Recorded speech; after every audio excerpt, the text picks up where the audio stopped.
comme yaa fari ci nguur gi yow yaay tàggoo gis-gis bu mu bëggoon def ci Amadou Hott nañ ko lépp rek xaw nga ko aborder wala dafa am loo ci bëggoon wax. waaw je sais ñu ngi bëgg a yëkkati ma 2 heures du matin nga ubbi thème bi di ko génne dañoo sonn. Badara da ngeen sonn mais déglu leen muñ ngeen boobu ba léegi. non mais mënuñu continuer aussi yeneen 30 minutes. mais non c'est pas 30 minutes. ça ne prendra pas 30 minutes gis fii koo fi jox xola Badara day jël 10 kii jël 10 kii. non pas du tout. Samba terminé il est 2 heures. dafa amoon loo ci bëgg wax bon c'est pas grave. allez Samba kon ayca Samba gars yi nee nañ dañu sonn nañ daanale ak yow. waaw mais lu ñu sonn dinañ déglu parce que ñii bi ñuy wax dañ ñëpp dañoo toog di déglu.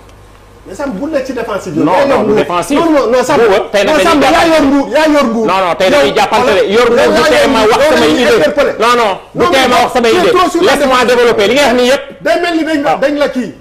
c'est prémédité dañ ma lan. kii tout non ni ñu koy waxee quoi.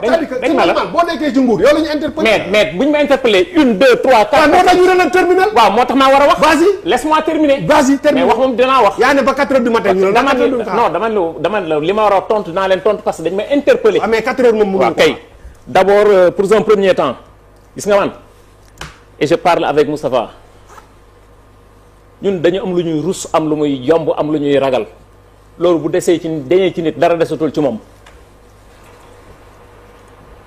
pour man fuir un débat loolu du sama yëf parce que pour man le mot peur n'existe pas parce que man dama jàpp ne le chemin le plus sûr c'est la droiture njub parce que ci njub laay ñaan yàlla nekk ak wax dëgg sama askan te loolu mooy l'essentiel dégg naa ne léegi nga ni yow yéen ay Thierno Alassane Sall yéen a créé Macky 2012 installé ko à Thiès li ma wax dikk na li ma wax dafa clair dama ni vous tous vous faites partie de ce consortium d'intérêt man maa wax loolu. mais Abdourahmane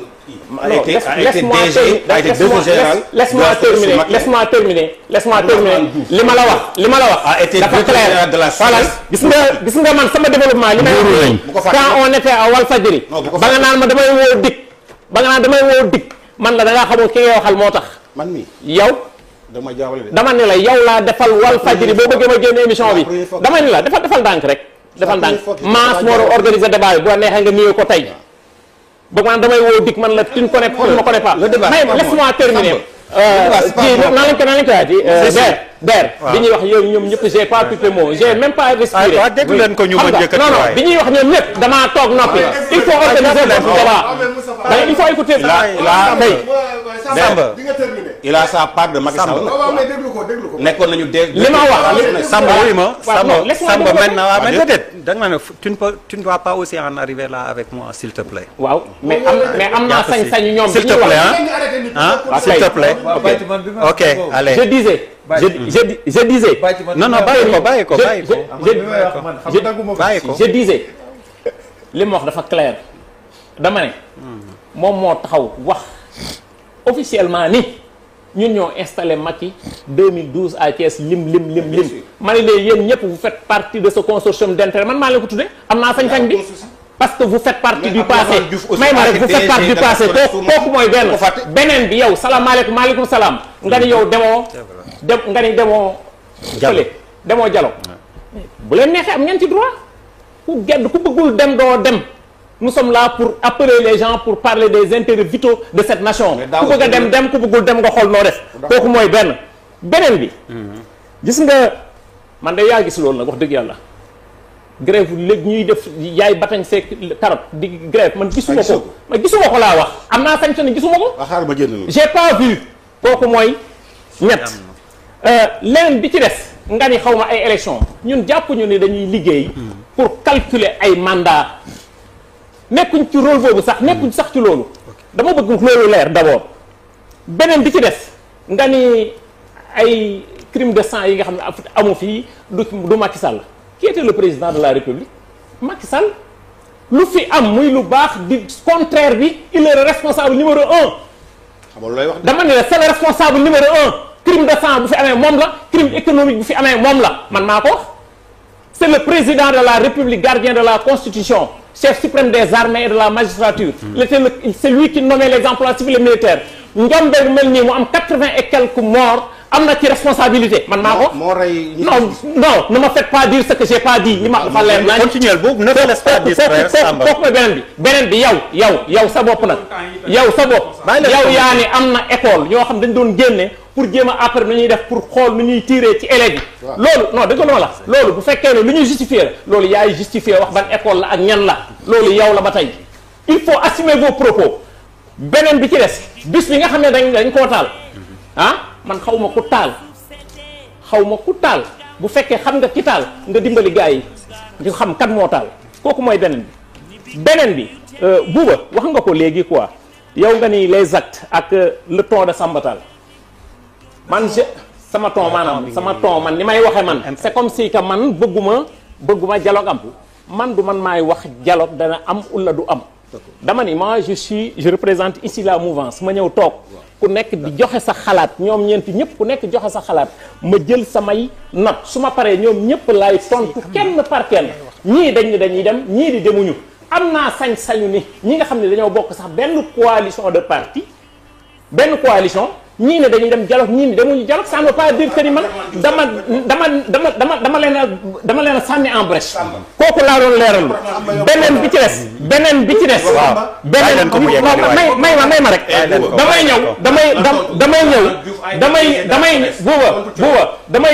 damay ñëw ci sama mbokk mi représenté fi tas xam nga man j'ai du respect envers les gens non dama ne man j'ai du respect envers les gens tas yow boo ñu wooyee dama jàpp ne vous servez de police de cette table là man su ma waxee lu ma warul dox ne ma Samba da ngaa juum lii waroo koo wax mais s'il me traite de menteur ouvertement am naa sañ-sañu tolloog xam nga man retiré na ma rek mais wax na ko mais man nit ki non defal ndànk rek wax na ko retiré na ko teewul man dama koy tontu kooku mooy beneen bi ci des moom li muy wax noonu en 2017 avant 2017 il faut demander et il faut regarder ultra deep offshore profond 65 248 kilomètres carrés ak Rufisque offshore profond 10 358 kilomètres carrés yi dama ni la déggoo ma de dama ni la biñ koy signé da may déglu ma jaar fi ma bëgg a jaar man je suis pas un peu moi je suis pas un peu moi l'émission est enregistrée boo fi waxee loo ko dama may déglu de dama la xoolal li may wax tu auras une citation directe waaw waxal menace yi du jàll dama ni la nañu xool ultra deep offshore 65 248 kilomètres carrés ak Rufisque offshore profond 10 358 kilomètres carrés kan moo ko signé maa wax loolu man non j'ai été très clair moom dafa ni sànq bi ma ko laajee may ma rek tu m'écoutes sànq bi ma ko laajee moom dafa ma j'ai parlé wax leen wax ji bi ma ko laajee référence yi muy wax lan la wax j'ai pas les dates la ma wax non may ma rek tu m'as dit j'ai pas mes dates non da nga ne ma j'ai pas les dates non j'ai pas mes dates nga ma wax beneen bi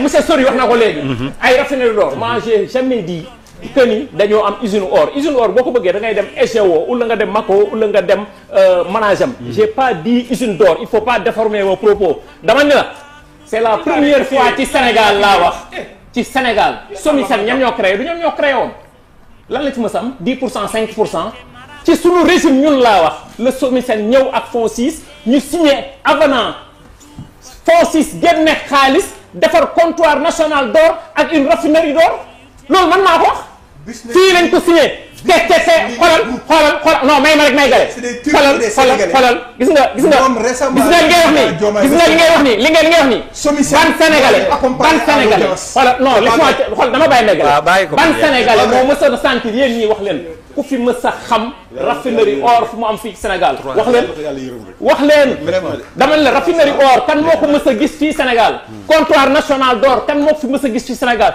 ça n'existait pas vous avez montré may ma monsieur Thiam vous avez montré vos limites et une incompétence caractérisée notoire loolu mooy dëgg kon ñun kii bi ñu ko waaye ngeen dem dañ koy signé fii seen télévision ci la ko signé ak directeur général de FONSIS avenant fii la jaaree à la télévision mu génn fii ñu wane ko fi mu leer naññ kon ñun nekk ñu ci le comptoir là c'est pas votre projet c'est le projet des bijoutiers nekkuñu foofu c'est pas votre projet oui grand ñun waxuñu ay waxu TVA lan moo tax concrétiser wala TVA moo tax concrétiser wala loolu vous devez vous taire vous devez raser les murs beneen bi ci pour terminer beneen bi ci terminer moom wax na ma ni ma non non nan lañ ko waxee waaye air man maa ni mënuñoo nekk ëpp minier ëpp pétrolier ëpp gazier ëpp maritime wëlbatiku moment bi ñuy wax tey first satellite mais mu ngi doogal mais waxuma ba tey nii ula naa mais dama ne lii yëpp arrondir boo ko dajalee la wax dans un pays comme le Sénégal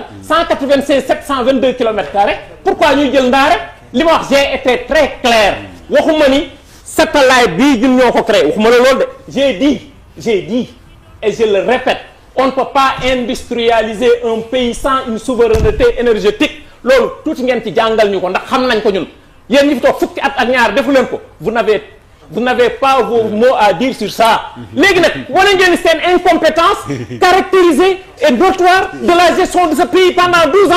dialogue bi c'est bien parti nar na neex. un an la ñu toog ma ne ko dialogue bëgg nañu da ngeen ñu rek suñu problème. dialogue bi nar na neex mu beneen bi gërëm di leen sant non jeex na Cheikh Gueye bi nga wax. bi kan wax. nga xamante mooy jiite. oui il y a son interview def na le tour xoolal dem na seeti religieux yi ñu war a seeti. waa jàngu bi ñoom ñëpp dañuy ñëw ci dialogue bi. gis nga ci dialogue bi nar na neex. loo xam ne dafay toucher les intérêts vitaux de la nation sénégalaise. ku bëgg jàmm bëgg réew mi dem kanam ñëwal ku bëggul nag nga gedd. ay comme le dit les wolof mu jeex tàkk Sénégal jëm kanam. Malick foofu la ñuy jéego nga ne mais non jeex na waaye. dama bëgg nga laaj ko comme lu ma tontu.